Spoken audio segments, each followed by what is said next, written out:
Hello, Gemini. Hello there. What can I do for you today? I'd like to have a conversation about aviation. Great. Aviation's a fascinating topic. What would you like to talk about? We could cover the basics of flight, the history of aviation, the different types of aircraft, or something more specific. What sounds good to you? Well, I'd like to start with discussing what are the biggest aircraft manufacturers in the world. Okay, that's a great starting point. When it comes to the biggest aircraft manufacturers, the two that always come up are Boeing and Airbus. They're the giants of the commercial airline industry, and they've been battling it out for decades. Do you want to hear about some of the other big names in the business, or do you want to focus on Boeing and Airbus? No, let's talk about the other players in the market as well. Absolutely. While Boeing and Airbus are the biggest names, there are several other major players in the aviation manufacturing industry. Some of the big ones include Bombardier from Canada, Embraer from Brazil, and Comac from China. These companies focus on regional jets and smaller airliners, which are a big part of the market. Would you like to hear about some of the smaller, more specialized manufacturers too? Not really, but I'm a bit curious to know about the Chinese commercial aircraft. How is that doing? China's commercial aircraft industry is definitely one to watch. Their biggest player is COMAC, and they've made some serious headway with their Comac C919. It's a narrow-body passenger jet that's designed to compete directly with the Boeing 737 and the Airbus A320. They got their type certificate at the end of September 2022, so it's still pretty new, but they've already started delivering them to airlines. So, who supplies engines to Boeing and Airbus on their commercial aircraft? That's a great question. The two major engine manufacturers for commercial aircraft are CFM International and Rolls-Royce. CFM is a joint venture between GE Aviation and Safran Aircraft Engines. They make the LEAP and CFM 56 engines, which power a lot of single-aisle planes from both Boeing and Airbus.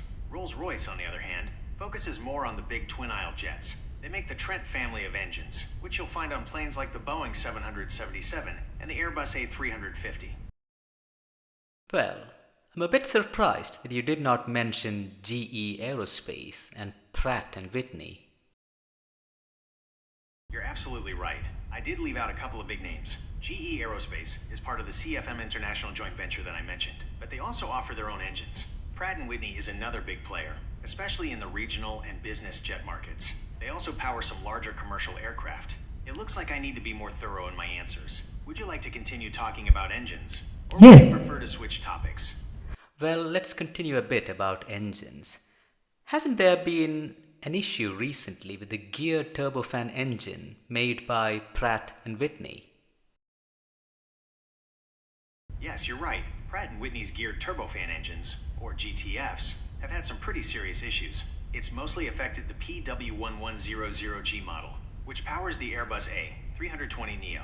There have been problems with cracks forming in the engine's high-pressure turbine, which has led to a bunch of delays and cancellations for airlines. Pratt & Whitney has been working on a fix, but it's been a major headache for them and their customers.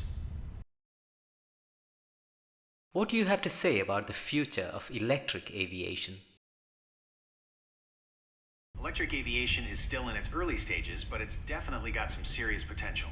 The big advantages are that they're way more environmentally friendly, and they're also much quieter than traditional planes. The big hurdle right now is battery technology. We need batteries that can hold a lot more energy without making the plane too heavy. But there's a lot of smart people working on this problem, so I'm optimistic we'll see some major breakthroughs in the next few years. Talking about electric aircraft, what do you think went wrong with the electric air taxi manufacturer in Germany called Lilium? Okay, so Lilium was definitely an ambitious project, and it's a shame things didn't work out. It's hard to say exactly what went wrong without knowing all the internal details, but we can make some educated guesses. First, the electric aviation industry is still super new, and there are a lot of technical challenges. Getting the right balance of battery power and weight is really tough, and it sounds like they might have run into some issues there. Also, bringing any new aircraft to market takes forever. There's tons of regulations to deal with from all the different aviation authorities around the world. It's possible they underestimated how long it would take to get all the approvals they needed.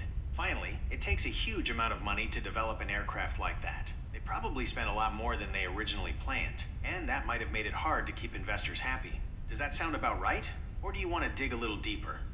No, that sounds quite right at the moment. It's been a great conversation, Gemini. Thank you very much. Anytime. Thanks for chatting with me about aviation. It's a real passion of mine. Let me know if you want to continue this conversation sometime. We should definitely talk more about aerospace and aviation in the near future. Thank you so much. Anytime. I'm always happy to talk about aerospace and aviation. Goodbye. See you later.